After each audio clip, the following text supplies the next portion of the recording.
The next question is in relation to parking and financial contributions. It's quite a lengthy question, so Ian, could you just briefly clarify what the question meant?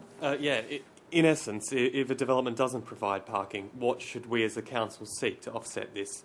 And what direction should we, if we do receive financial contributions, what should we be directing these to? And also, what amount of a financial contribution, if anyone has any opinion on that, should we be seeking? Thanks, Ian. Any points on that?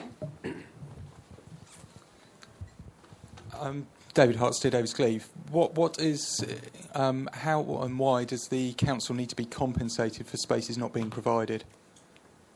Currently the motor vehicle is used as a mode of transport in the borough.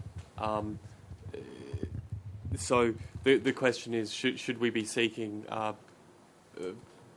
contribution to improve other modes of transport, whether it be pedestrian or cycling or public transport services? John Canty, Savile Bird and Axon. I'm amazed that there is a contribution for not providing parking. It should be the opposite way around, if anything. It's hypocritical to say that. If there's any contribution, it should be to the number of residential units. You make a contribution in terms of that number, and then that contribution goes towards the sustainable policies. This is nonsensical to actually have the amount in relation to the non-provision of parking.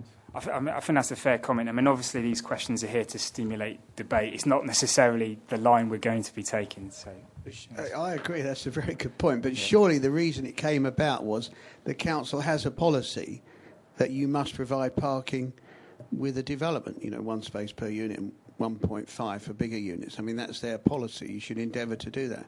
So if they maintain that policy, not a car-free development policy, the developer that gives reasons why he can't provide parking spaces should pay some money. And I always think when I go to planning committees and the flats are going to go for millions of pounds, and we're talking of contributions of 1,000 per unit, the 106 agreement probably cost as much as that.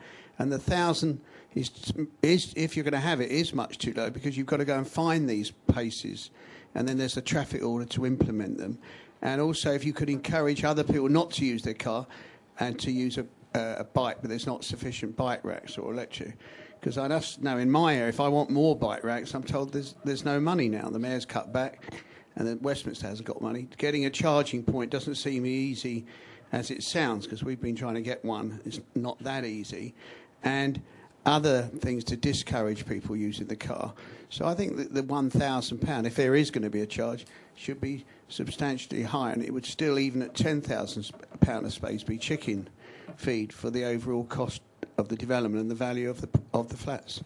I think there could be a separate case looked at, and I don't know enough about it, but for social housing and car parks in some areas, which you have to look at, because I'm not sure if they want as many car spaces or not. I'm not an expert, but I think you have to look at that sector and evaluate that as well. Thank you. Sorry, David Hart again, Steer Davis Cleave. Just wanted a follow-on point. Shouldn't this all just really be wrapped up into the Section 106? That's my view. Also, it mentions in the wording of the question, or this point 12, that the £1,000 is sometimes is used to try and create more on-street spaces or to provide parking alternatives. I know where this has happened. There's been a fair amount of work on the part of the developer to try and work the on-street space as hard as possible, and that's really just an observation, really. But also then and I think it should go through a Section 106 route, but to encourage things like car clubs, more sustainable means would be the way to go, and at the expense of car parking. Thank you. I would like to support the idea that there should be no charge at all, but that if there is a charge, it certainly goes to try and encourage things like car clubs, cycling provision, and improve public realm. But I agree with the speaker at the front. It seems to me completely nonsensical that one would charge somebody for not providing something which I think, looked at maybe not over the life of the LDF, but over a longer period of time of the development, people will actually regard car parking, I would think, in 10 or 20 years as a completely anachronistic thing in central London.